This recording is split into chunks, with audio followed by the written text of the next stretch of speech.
I'm thrilled to have a conversation with my friend Leslie, who has learned to teach Yin, but also offers a wide array of lunar styles. So, Leslie, I want you to be able to introduce yourself, but then also tell the story behind your Instagram handle because I think it's so sweet. You have two. I know that you have two, but you have one that I think is so gorgeous. And I would love for you to tell us the origin story of that.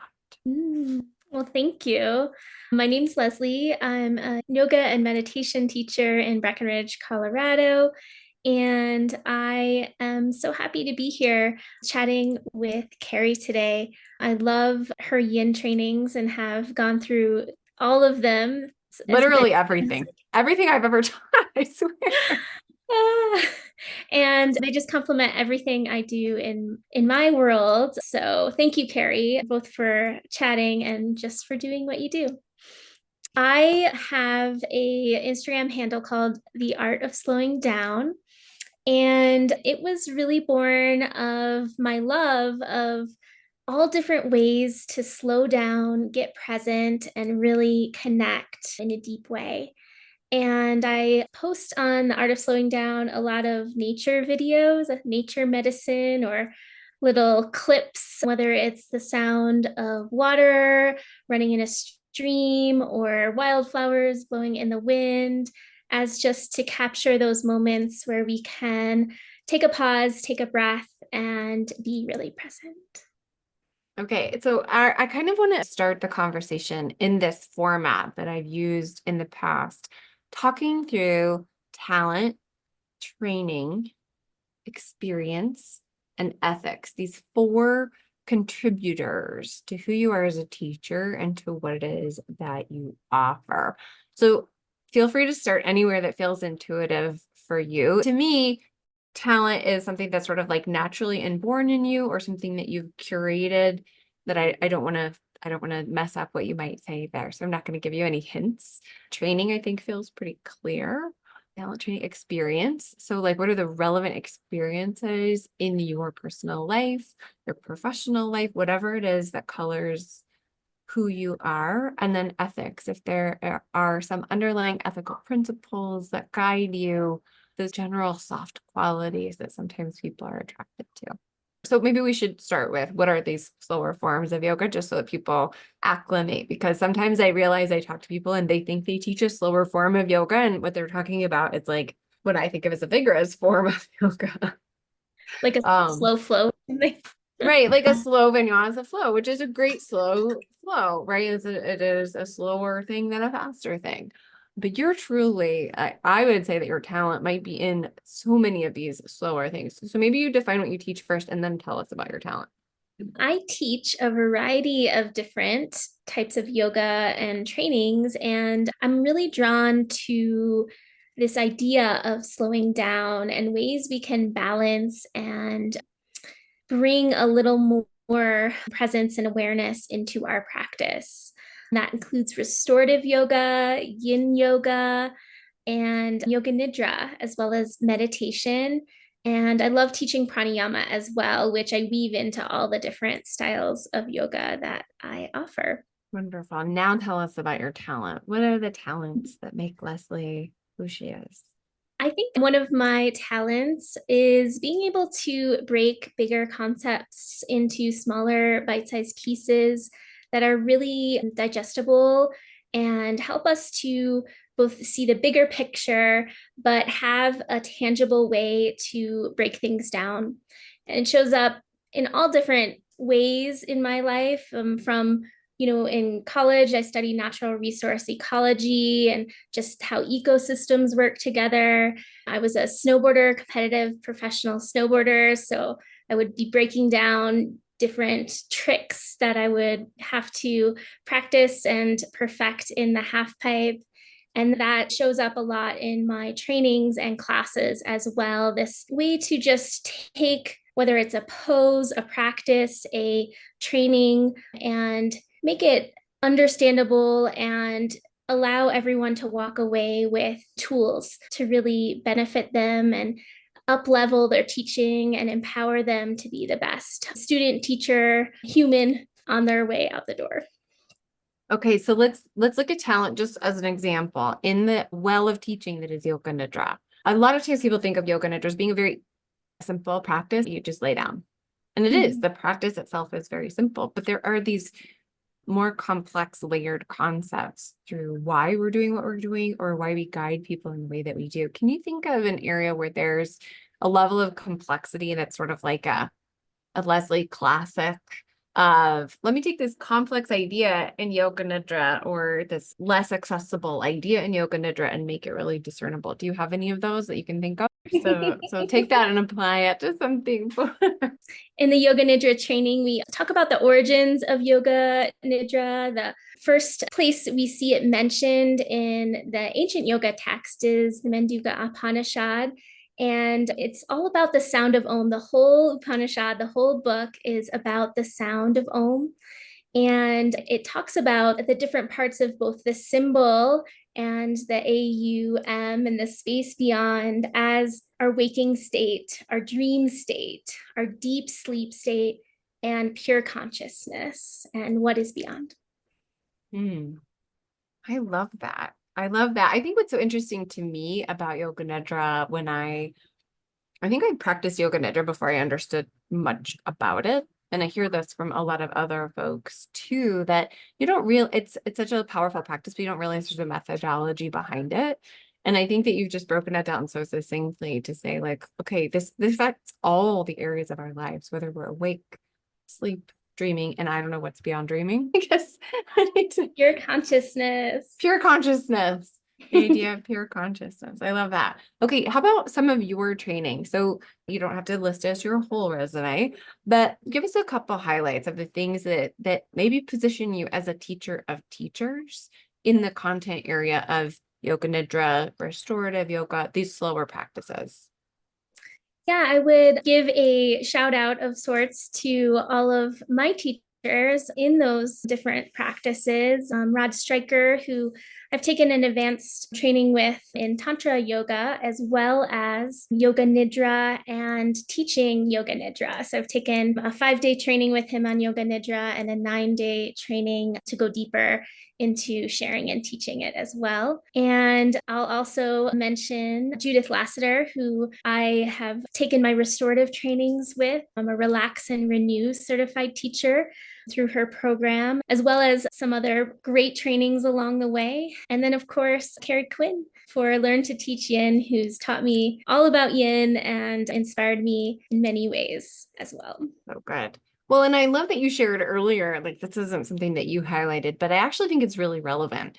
Your experience as a competitive athlete in a very vigorous, I think snowboarding is a vigorous activity in so many ways because there's complexity, there's a fast pace, there's a level of fitness, and there has to be a mental game involved in that. So I think that's such an interesting kind of training that a lot of times people might see you because you're so calm, you have such a calming presence, but you also have that lived experience and you've really trained on an elite level to do something that's very vigorous.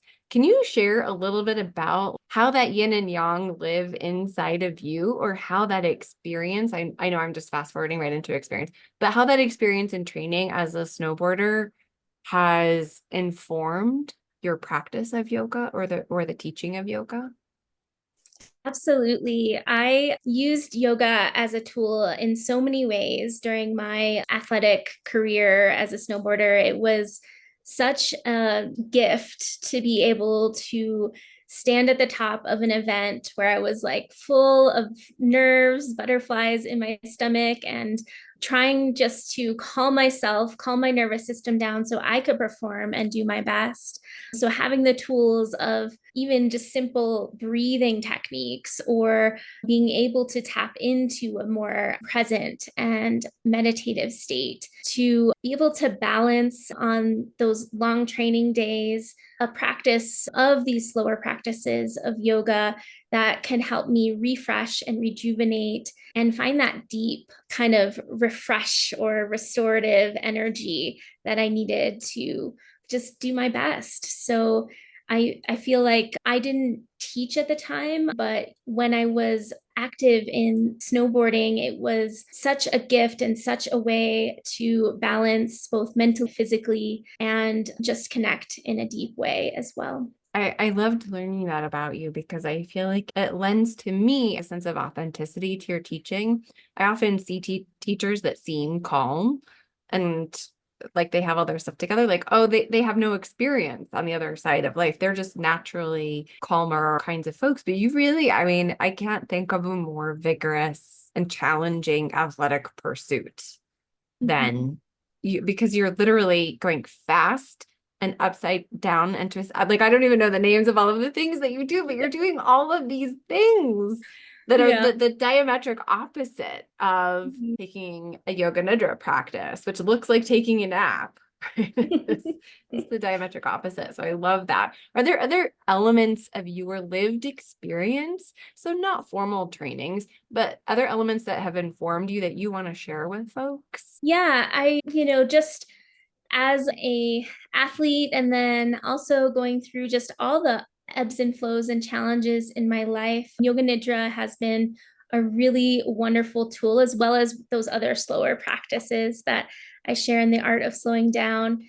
And one way that it had a big impact on me is when I was going through cancer treatment a few years ago. Yoga Nidra was a way to find that deep rest that I needed to go through that healing and go through a process that was challenging, and just giving me the strength, inner and outer strength, to step forward and to find my own healing journey. It's been such a gift.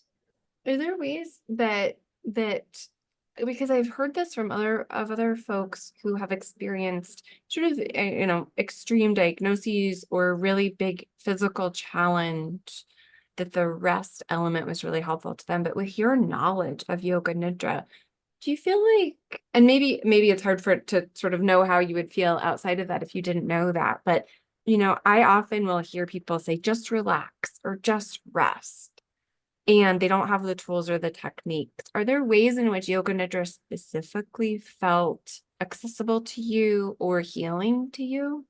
Yeah, I think that is a question that we could take a long time with, but to break it down in a small way, it's an ancient practice, but it has so much relevance in our modern world. And often with meditative practice, even though it looks very calm, there is a more activation style to meditation where you're seated, you're trying to focus the energy of the mind to work the muscle of the mind. Whereas Yoga Nidra, the technique uses systematic relaxation, and it is just more restful in its typically practice laying down, fully supported with props and making yourself, I like to call it a Yoga Nidra nest, to really feel a sense of deep support. And then on the layers underneath just the physical body, we're also, going through all of the layers of our being, as I mentioned before, the koshas. So it touches on the physical body, the energetic body, our mental and emotional body, and even goes deeper to our kind of wisdom body and our bliss body, and connects us in a way that is a full and whole practice. And the really refreshing thing is it doesn't try to fix anything. It's not like I'm doing yoga nidra to fix A, B, or C, but it's this deep way to listen to the body and the mind in a heartfelt way, and to find harmony and a sense of wholeness and awaken into a more vibrant and connected part of yourself. I love that. I love that there isn't a fixing Mhm. quality to it. Can you talk more, maybe give us a little taste of the purpose of yoga nidra? Because if we think of it the way that we think of other things, like you do this in order to have this. So I'm learning how to rest, and that's my outcome, is I'm going to get some rest. It's not always true that we get deep rest during yoga nidra. We might experience a practice without having that sense of deep rest. So if fixing isn't the objective of the yoga nidra practice, what would you say? What are we setting out to do? I think rest is a great way to describe it. And I think it even goes deeper. You think about when we are feeling not our best, whether we're injured or we're feeling under the weather or fighting some kind of sickness, one of those prescriptions, so to speak, is to get rest, to sleep, to find those places where our body can truly rejuvenate. And our body does have that capacity to heal in a deep way. And Yoga Nidra, in its systematic way of relaxation, when we're resting in the state of Yoga Nidra, so there's the technique, and then there's also the state of Yoga Nidra, so that point where we're at our deepest connection, we are in the same brain wave length as those moments of deep sleep that we get only maybe 15 minutes of in a sleep cycle. So, Mm. as we find a way to access those deep, slow brain waves, our body has a deeper connection to allow for that rejuvenation, that healing, that restoration to happen. And it happens on a cellular level, it happens physically, mentally, energetically. And it's also a really wonderful break cognitively because we live in a world that's just always moving, keeps going faster and faster, and we're multitasking, and there's information coming at us from all directions. And that processing takes a lot of energy. So we're able to really let that go and rest in a state of deep rest where we can experience a lightening of that cognitive load and a connection to that deep rejuvenating part of our biology. I love that description. Are there any ethical principles or values, anything in the realm of ethics that you think is central to who you are as an individual or as a teacher, or that people might key into and say, I share that? I believe in everyone's own individual expression and autonomy. And I think it's important to empower people to honor how they feel and how practices work for them, and to not worry about the right way or the wrong way, but know that what is authentic to them is what is most important. Hmm. I mean, that can be really important for folks to know. I often will hear students say that they want to know, like, what is the right way to do this shape, or what is the right way to teach this style of thing. And I love the capacity that you have that allows for that individual autonomy and that has maybe reverence for that individual autonomy. Is there a way that that shows up in the trainings that you offer that might be different? I mean, I think it can be easier, maybe, and maybe I'm just imposing my belief structure here, but I think it'd be easier to look at students and say, of course, practice however you need to practice. But then when we have teachers that we're teaching, we're like, oh, but don't teach like that. You know what I'm saying? Yeah, it's definitely, can be a interesting balance. I like to share a lot of tools, but with the knowledge and the understanding that students can make it their own in their own way. So, I'll share scripts for Yoga Nidra, but then I invite students to, as they practice, and part of this training is a 30-day self-practice. So, as you practice and as you really embody the practices, you're able to adapt maybe that tool, the script or sequence to your own voice and your own expression and what feels most true to you. Thank you. What's the kind of feedback that you hear from students? So when you think about your quote unquote regular yoga students, just the yoga students that show up to your class on a weekly basis, or I know that you live in Summit County and you're teaching in Summit County, so you might have seasonal students that come and see you every winter or come and see you every summer, depending on the season that they are up in that area. But when people leave, what's the feedback that you get from your style of teaching? If I get feedback that it's really holistic, that a lot of times it's just what someone needed, or it gave them a experience that really touched on a lot of different levels and different depths in both the physical, energetic, and spiritual side of things. And from my trainings, I also get feedback that people really appreciate that I share a lot of the background and the why. So it's not just sharing the Yoga Nidra practice. Here's the script, here's how you do it. but it's a really full-bodied understanding that includes, the origins, the history, experience, and so much more. Hmm. I think that is a really important thing to think about when you think about trainings. Is like, what am I trying to take more of? Because I think at the beginning of my teaching experience, when I was taking trainings, I would unskillfully think of trainings like a checklist. Did I take a restorative training? Did I take a yin training? Did I take a yoga nidra training? And I would check them off the box. Check, check, check, check, check. And as I've grown as a teacher and as I've moved through life, I realized that not everybody teaches in the same way. And one of the beautiful things about these practices is that we teach in such different ways. We bring different talent, training, experience, ethics into this, such that you can say, well, I've taken a yoga nidra training before, but I never really learned the history, or I didn't really understand why this is. And if you're thinking that as you're watching this, you think, I never understood the history and I don't understand the why, or I didn't get the chance to do sort of a principled application, Leslie's your person, right? Even if you already have checked the box of having taken a training or having taught it for a certain number of years. Are there any other things that you think, well, this makes my training a little bit different from other trainings that I've heard about? And I'm here to, as I know you know, but maybe people watching don't know, to grow the pie and say, this isn't to say I'm going to say nasty things about other people's trainings, but truly to say, this is what differentiates, this is why this is my training. This is why this is the evolution of me and the important piece of work that I'm here to do in this world. I think it's really important for me to really empower others, both people as students and teachers, to break down their limiting beliefs and their things that seem to hold them back, and to really step into the most connected, most empowered version of themselves.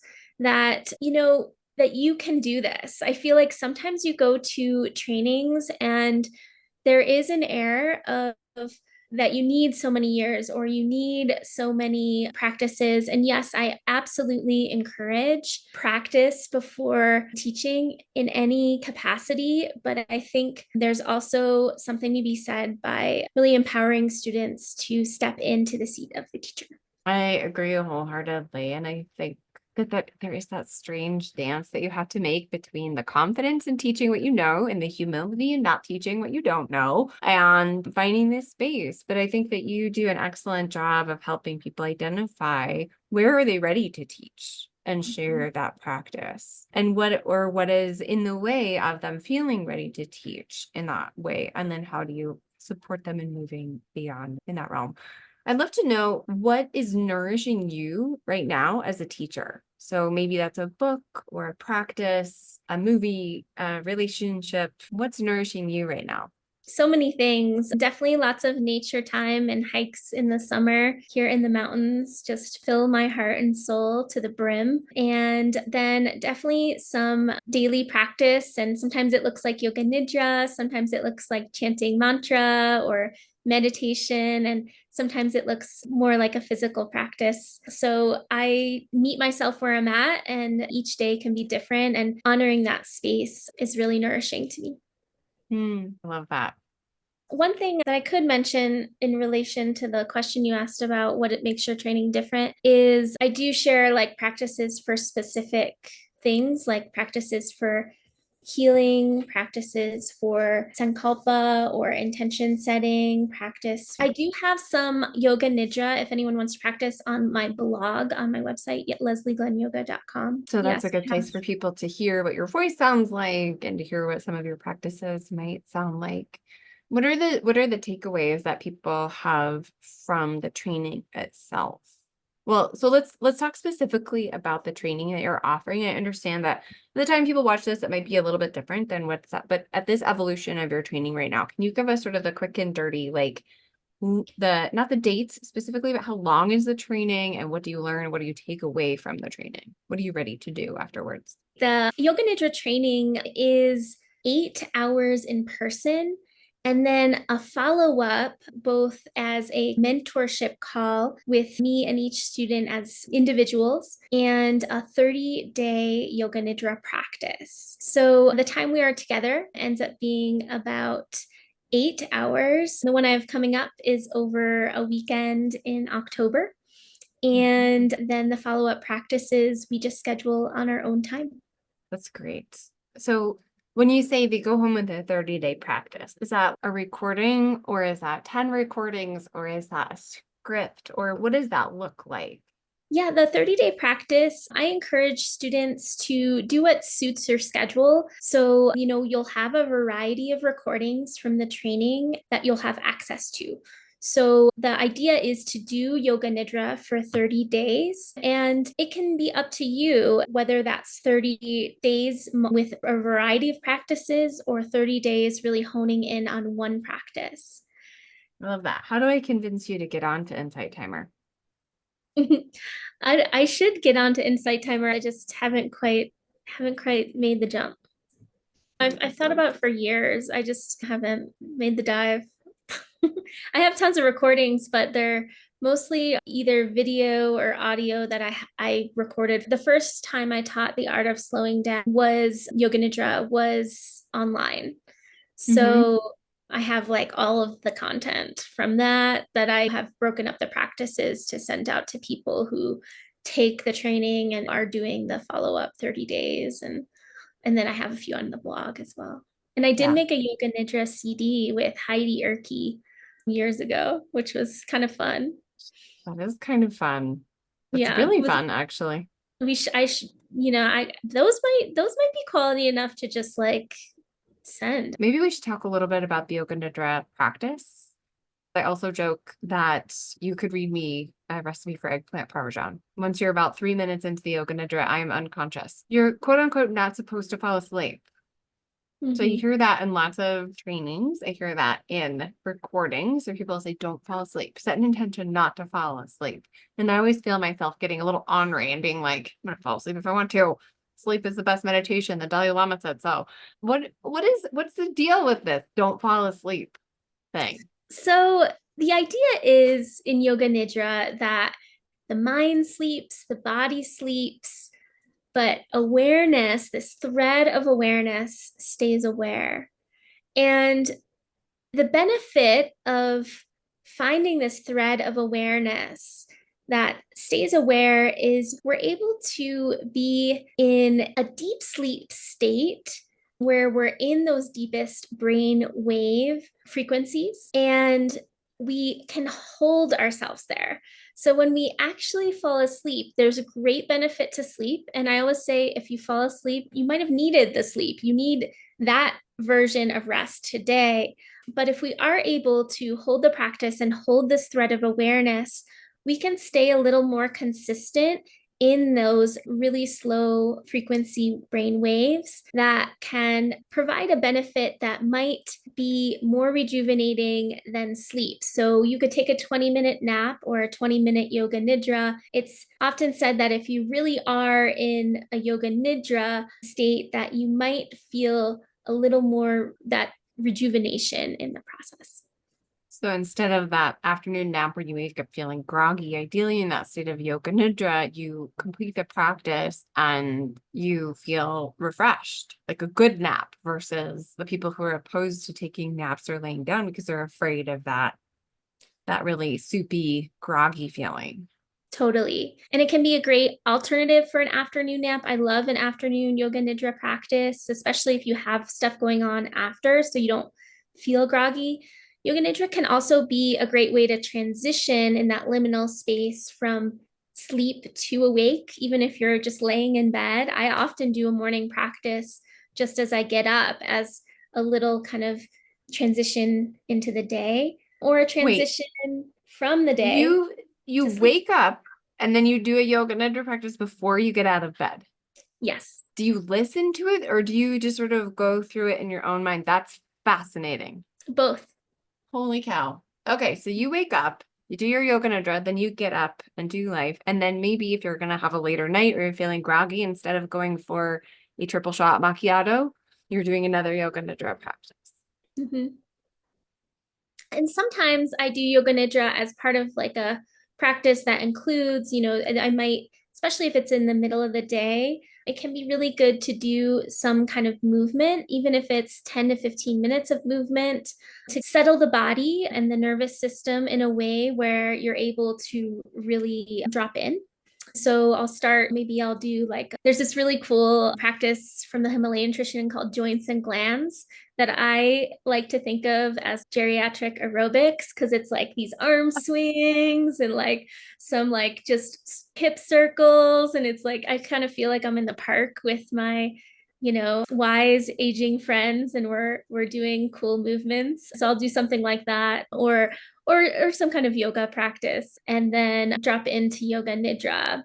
And it's also a way to do a meditation practice, whichever one you do second is going to go a little deeper. So, say you do a yoga nidra to a meditation, then you are going to be able to maybe drop a little deeper into the meditation, or vice versa. You could do a pranayama or meditation practice into yoga nidra, and you might experience being able to drop in a little more to the yoga nidra practice. So I almost exclusively will practice yoga nidra between 1 and 3 in the afternoon.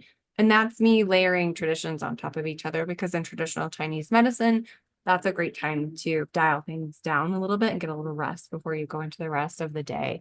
And so I always have it in my head that that's the quote unquote correct time to practice yoga nidra. But I love all of these things, that there's different times and that is another sort of gateway to deepening another practice.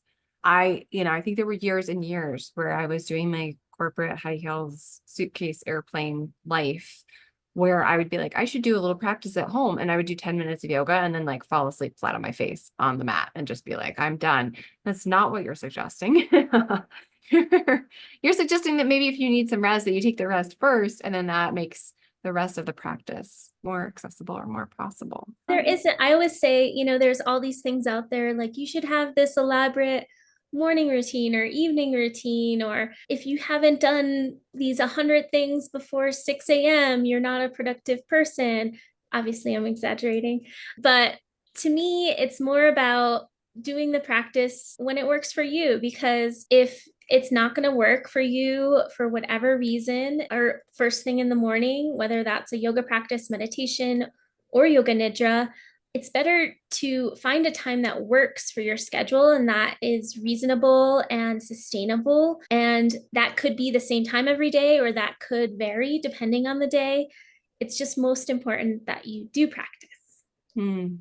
I don't like to have a checklist of 100 things to do before a certain time in the morning and read 5 pages and do 5 push-ups, and very long lists of things do not help me feel successful. But I think doing 1 or 2 things helps me feel successful. For a long time, there's a lot of people that agree that making your bed is one way to like start your day and have a thing. And I wonder if there's this way that in my mind that morning yoga nidra practice is kind of like making your emotional bed or making your mental, spiritual bed, to say like, I'm going to put a few things in order before I get into the rest of my day. And that feels like a yes for me, from Mhm. me. In the same way that making my bed, okay, it's worth it because I love crawling into a made bed at the end of the night. That say, oh, that feels really nice. How lovely to set yourself up for the day that you're hoping to have. Okay, so Love where do that. we find you? You can find me at Leslie Glenn on Instagram, as well as on my website, leslieglennyoga.com, 2 N's in Glenn. And you can find me teaching at Meta Yoga Studios and hosting a variety of trainings here in Breckenridge. And sometimes you do retreats too. I do retreats sometimes too. We just filled up our most recent retreat offering, but I'll be announcing a spring retreat very soon. If you want to know about that, if you head to my website, there's a little pop-up that'll invite you to sign up for my newsletter. And I send out occasional newsletters. I'd say once a month, but it's not quite that often. And that's where I'll announce all the fun retreats, trainings, and often send out some practices for you to do at home too. That's so fantastic. Thank you so much for taking the time. I am adding to my wish list to do a yoga nidra morning practice, and I will let you know how that goes. Let me know how it works.